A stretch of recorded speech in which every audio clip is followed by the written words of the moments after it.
Hi, everyone. I am Joseph Ayala, one of your career coaches here at CSUN. And today we're going to talk about preparing for an interview, best practices. This is important, not just as you're finishing CSUN and embarking on your career and looking at that first interview, but as you continue to progress through your career, you're going to be interviewing lots of times. Right? It's very rare that someone is going to work for the same company for 30 years. And even if you do, you may have to interview for a promotion to a supervisor level, manager level, director level, even a VP level. So throughout our lives, whether we are changing companies or getting or trying for a position within our existing company, interviewing is going to be part of that. So we're going to talk about best practices today. I always like to start off by saying that this is simply my perspective.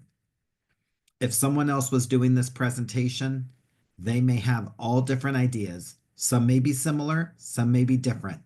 So take what I'm doing as one perspective, but also take it from understanding that this is 30 years of me reviewing resumes and interviewing candidates, as well as my own experience of interviewing for my own jobs that I've had throughout my life. So I bring all of those best practices, both as the person being the interviewee and the person being the interviewer, to put this presentation together for you for best practices and things to prepare for as you're getting ready for that interview. We're going to talk about 5 keys to preparing for an interview. The first one is to gain as much knowledge of the company as possible. You can use tools such as the company website, their social media site. You can Google the company. And people will really appreciate that you've taken the time to understand what their company does and what key items or happenings are there are within that time frame that you're interviewing for. People want to know that you want to join their company, not that you're simply just interviewing simply because you just want a job, which in reality is probably the case, right? In many cases, we're just trying to find a job. But we still need to prepare and gain as much knowledge of the company as possible. What are we looking for when we look at these sites? You're looking for things that you can talk about in the interview.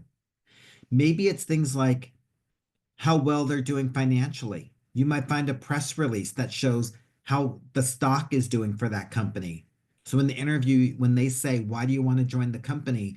You can say, I want to join a company that is financially strong. I know that this past quarter, your stock has increased by 7% month over month. That's stuff you can find out on the internet. You might also find that maybe they opened up a new office building somewhere. You can weave that into your answers. Or maybe you read about what their goals are or their values, what they believe in, what different benefits they offer their team members, the people that work for them. So, again, when someone says, why do you want to work for us or something to that effect, you can say, well, I know that these are the benefits that you offer your team members and that those are things that I'm interested in. I appreciate those types of benefits. You might find, for example, that there's groups that you can be part of within the company, whether it's a professional learning group or something like that. You can bring that into your interview as well. You can look for things that allow you to ask questions. So maybe they are purchasing another company or they're acquiring a new company and you read about that on the company website. A good question you can then ask is, how do you think that merger with the a new company will affect the company in the long term? Right? You will only know these things if you gain as much knowledge as possible, which is so easy to find these days with social media and the internet. So do your homework and show the interviewer that you are prepared and that you want to join their company specifically, that this just isn't a generic interview for you. You also want to research the person who will interview you. Again, look at the company website, check their social media, Google the person. Many times when you're getting ready for an interview, you might have to interview with more than one person, but they're going to tell you this is who you will interview with. They will give you the name of the person, right? You'll get an invite with the name of that person there.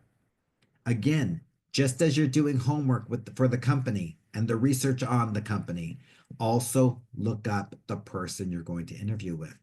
Why do you do this? You want to know if there's any connections. Did they graduate from CSUN as well? Did they graduate from the same high school that you did? Now you have an instant connection.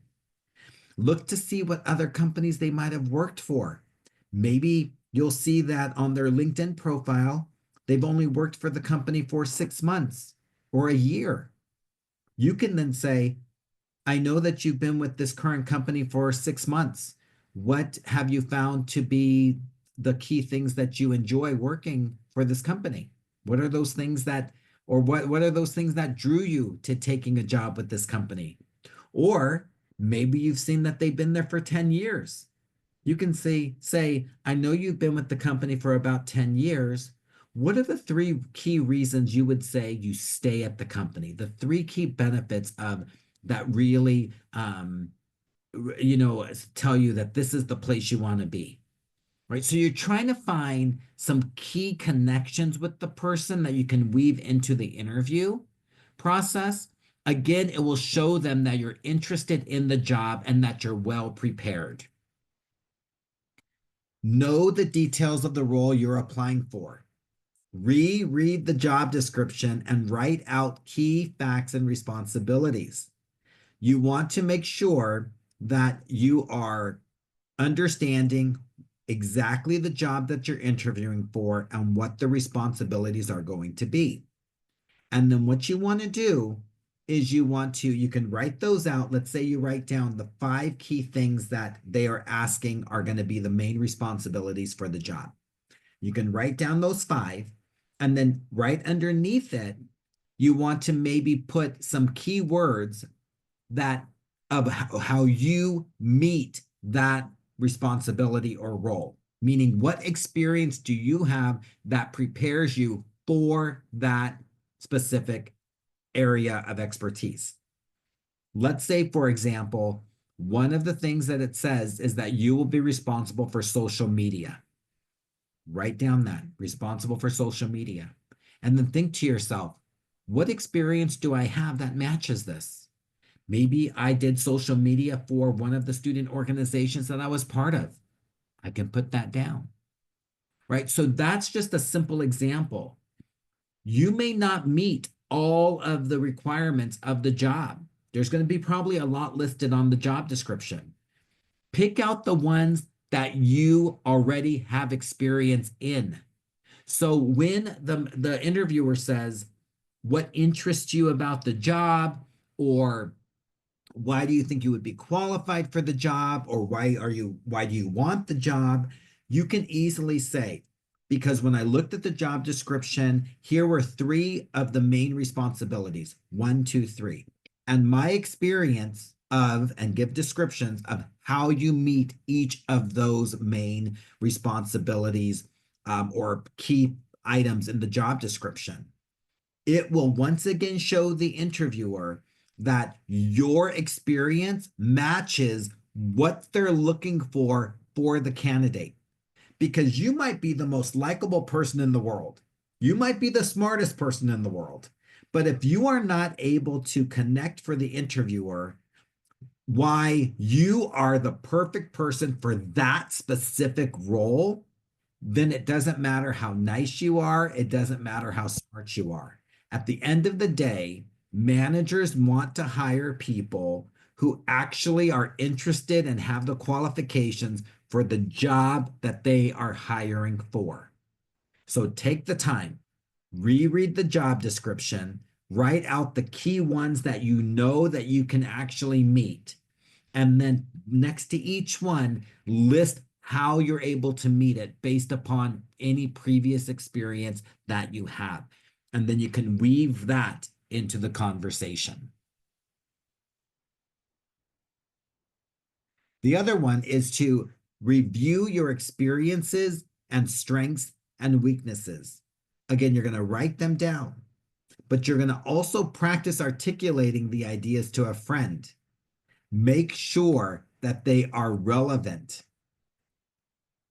That should be a period there, right? Just make sure they are relevant. What we mean by this, and when we talk about practice, okay, is you want to practice discussing your work experience and career goals.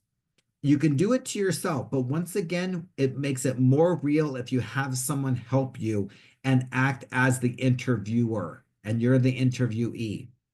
So you want to write down your experiences, write down your strengths, and even write down your weaknesses, and then practice them.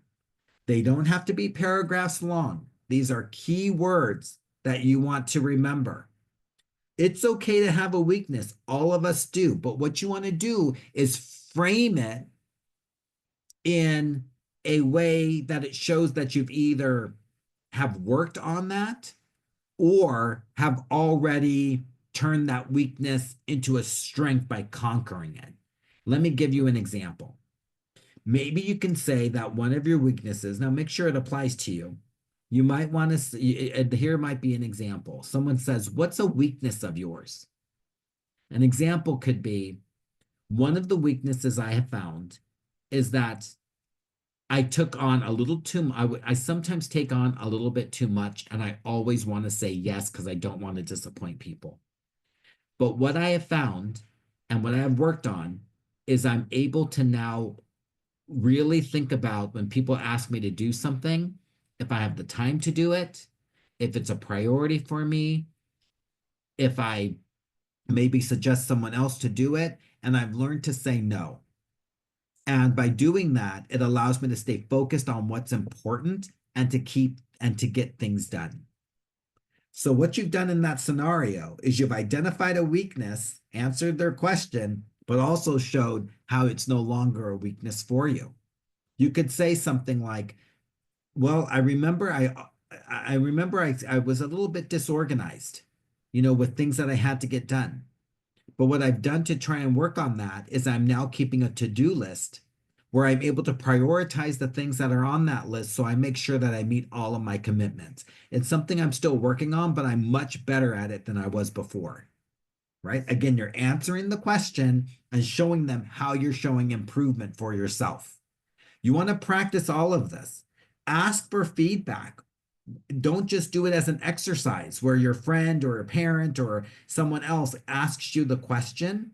Once you answer the question, ask them, how did that sound to you? Was there something I might have that I answered that didn't come across correctly? Right? Listen to their feedback and incorporate that the next time that you practice along.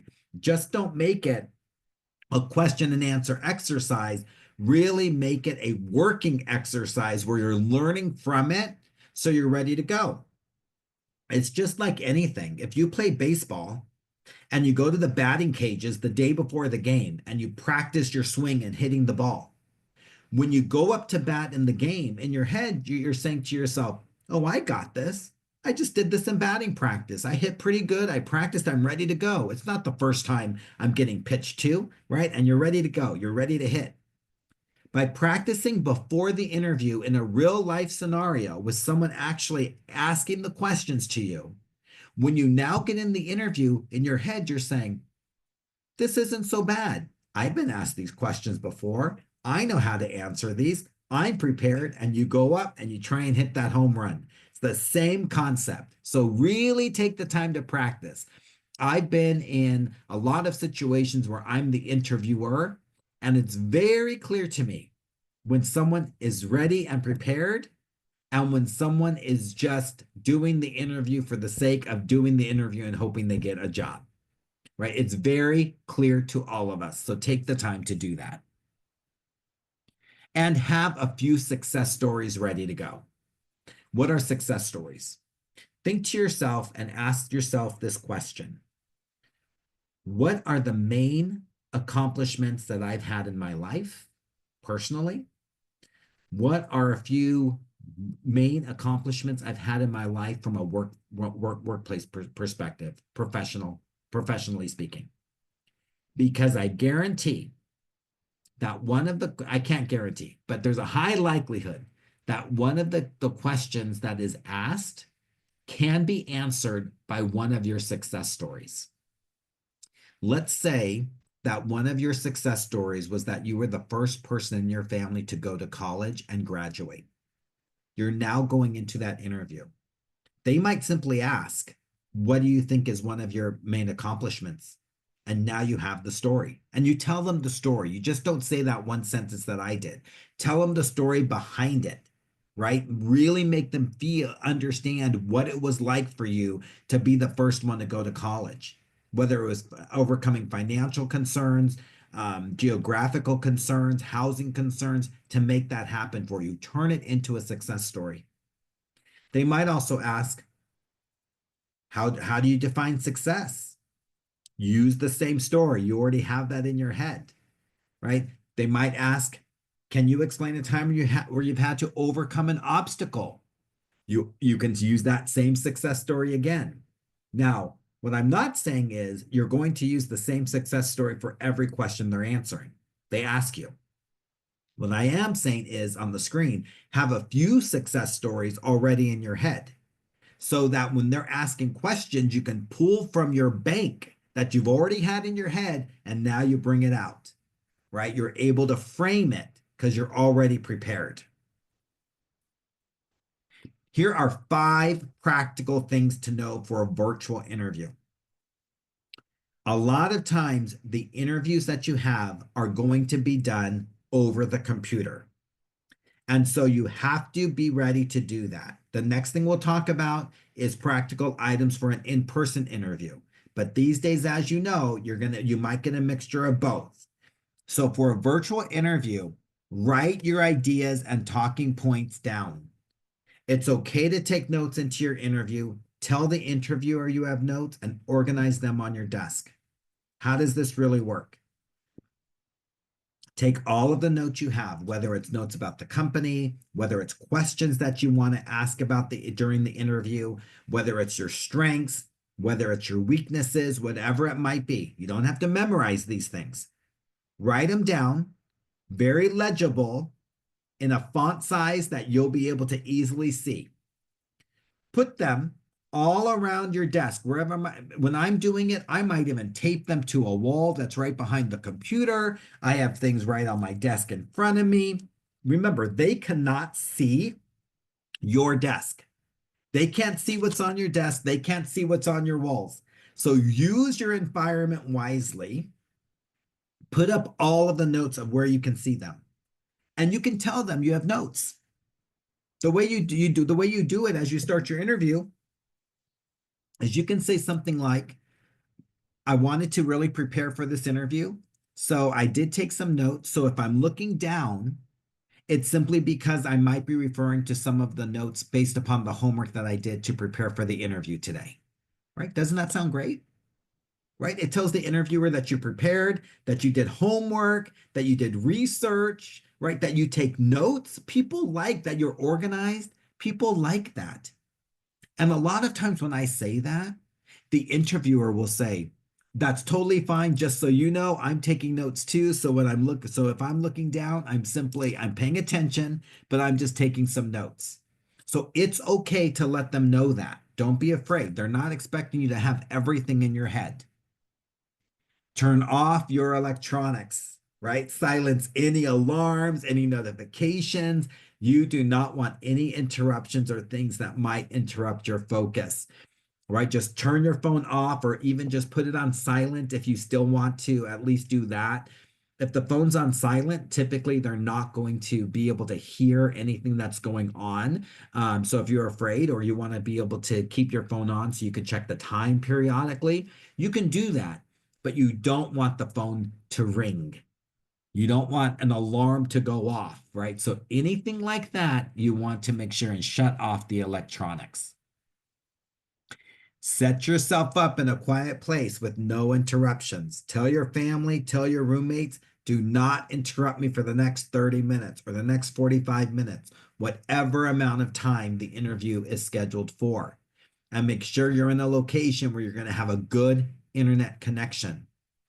It may be that you go to the library and reserve yourself a room, and that's going to be the best place for you. It might be you don't want to go to Starbucks, right, where they have great connectivity, but there's a lot of interruptions. You need to find that place that is going to be absent of distractions and allow you to focus. Remember, interviews are one of the most important things you're going to do as you graduate from CSUN and want to start that professional career. Many times you get one shot, right? It's very true that you have one chance to make that first impression. That interview, many times, is that one chance. So make sure that you make the most of it. And don't let something like a phone ringing in the middle of the interview, or someone walking in behind you, or like a family member in the middle of your interview, allow you to lose focus and in turn maybe even lose the opportunity to get offered a job. Always log in a few minutes early. You may need time to enter a meeting ID or a password. And remember to have a clean, organized background or be able to blur it out. So as you know, with many of our tools, you're able to blur the background so people don't see what's going on behind you. That's probably the smartest thing to do. And sometimes you'll log into a website to do the interview, and it might ask for some additional credentials before you log in. Or it might say, you start to log in and it says we have to do an update and update you to the most recent version of the platform. Well, if you logged in 30 seconds before the interview was going to start, now you might be a little bit late to the interview, hurting your chance of a good first impression. Log in a few minutes early so that all of those logistical things can be done and over with before the interview starts. Plus, it shows the interviewer that you are someone that is on time. And that's also an important aspect of the interview. Look professional and presentable, right? Take a shower, do your hair, know what you're going to wear. Again, usually they don't see what you're wearing on the bottom. So if you want to wear shorts, fine, right? But pay attention to what's on top. I've interviewed many times where I have a button-down shirt and a sports coat, and I'm wearing shorts, right? They would never know that. But I know what's important. I know what they're going to see. Take note of that. Now, some of your interviews are then going to be in person. So for an in-person interview, a lot of the rules stay the same. Write your ideas and talking point down in the exact same format we talked about before. Keywords, right? Aligning them to responsibilities found in the job description. Questions you might have about the company that you want to ask the interviewer, or questions that you have about the position specifically.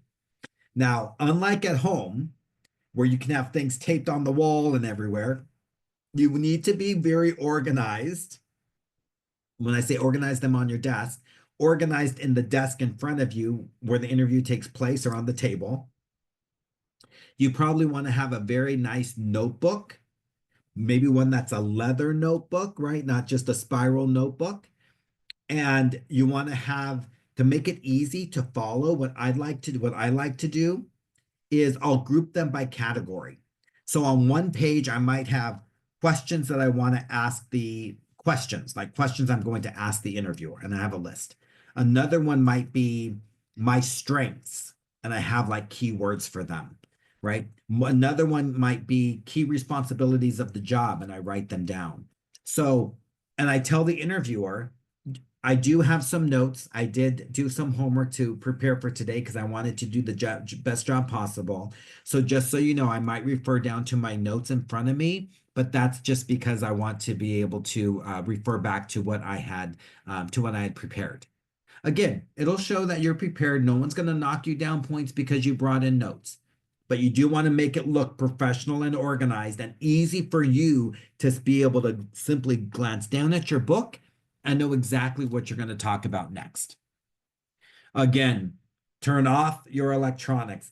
If it's an in-person interview, you probably don't even want to have your phone on at all, because of course, if someone is sitting across from you, even if you have your phone silenced, or on vibrate, they will know what's going on.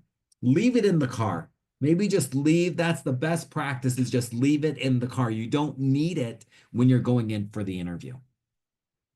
Again, look professional and presentable. And this time they are going to see what you're wearing on the bottom. So make sure you don't wear shorts, right? But this time you're going to make sure you look nice, and you're going to make that first impression a positive one.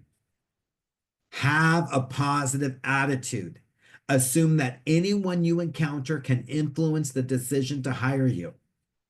You can walk in and maybe you have to check in with security or maybe with a receptionist. You want to be very, very nice to those people because they see everyone who goes in the office, everyone who leaves the office. So that hiring manager might go back down to the receptionist and say, "Oh, I just interviewed John. What did you think about John?" And the receptionist might say, "Oh, yeah, he was a very nice. He came in, he said good morning. He said good morning to me, greeted me, said thank you when I said, gave directions to your office. Oh, yeah, he was very nice to me." Okay, that's great. Or what if you went up to the reception area? Maybe the receptionist was on the phone and you interrupted. Excuse me, I have an interview today. Excuse me, I'm on the phone. I'm on the phone. Yeah, but it's just a quick question. I just want to know where room 107 is, right? Now, hiring manager comes on down, looks at the receptionist and says, "Oh, how's your day going?" "Oh, it's fine. You interviewed John. Did you interview John today?" "I did. Did you see him? Did he check in today with you at the desk?" "Yeah, he interrupted me on my phone call. And I kept telling him, give me a second, but he kept talking over and I couldn't hear what was going on my phone. It was a little bit rude." Right? So assume that anyone you encounter can influence the decision to hire you. Plus, you don't know who is who yet. So when you're in the parking lot and you're walking by someone, say, "Good morning, good afternoon." Open the door for people. That could be your new manager's manager, right? That could be their boss's boss. We never know who is who when we're walking in. So just have a positive attitude to everyone. Smartly plan your commute time, especially in the area we live. We can never take for granted how long it might take. An accident can happen at any time. The other nice thing about it is if you get there early and just wait in your car, it allows you time to relax before the interview. So you're not rushing. You don't have the sweat coming down because you were trying to rush from your car into the office. Just get there, maybe they're even 30 minutes early. Sit in the parking lot. Listen to some music if that's what really calms you down. Breathe, relax, look over your notes, call a friend. Give yourself that time to just breathe and be in a very relaxed state so that you're ready and focused for that interview. The worst thing is getting there so late or just right on time that you're rushing to get in because now your mind's racing. You don't feel you're prepared as you used to, as you want to be. You feel that they're going to see the sweat coming down your brow because you were racing through the parking lot. This is something, all of these things are things that we can control. So take the time to really prepare. So I want to thank you for joining today. Again, interviewing is something you're going to do throughout your lifetime. Even if you stay at the same company for 30 years, you're not going to stay in the same position for 30 years. You will be interviewing for other promotions throughout that 30 years. Remember, with interviewing, a lot of times it's our first chance to make the best impression and our only impression. There's going to be so many people, this is just the reality, applying for jobs that if you don't interview well and you're not prepared, they have someone else that they can hire. You're not the only person looking for that job. So you want to take the tools and the tips that I offered today. The biggest one is to do your homework. Know what the company's about. Know what the person you're interviewing it with is about. Align the backgrounds and the experience of what they're looking for with responsibilities that you've had in the past so that they are able to make the connection between what they're looking for in an employee and how you already have that experience. That's going to be key. Take the time to write down your notes, categorize them in a way that makes sense to you. And whether you're online doing the interview or in person doing the interview, it's okay to take those notes with you. It shows that you did your homework. It shows that you're prepared. And always have a positive attitude. You do not know who you might be encountering that might have an influence over the decision that is being made as to who's going to be hired for the position. I want to wish you the best of luck as you start your professional journey. And I hope that some of the tips that I've given to you today will be helpful in that process. Thank you. Have a good day.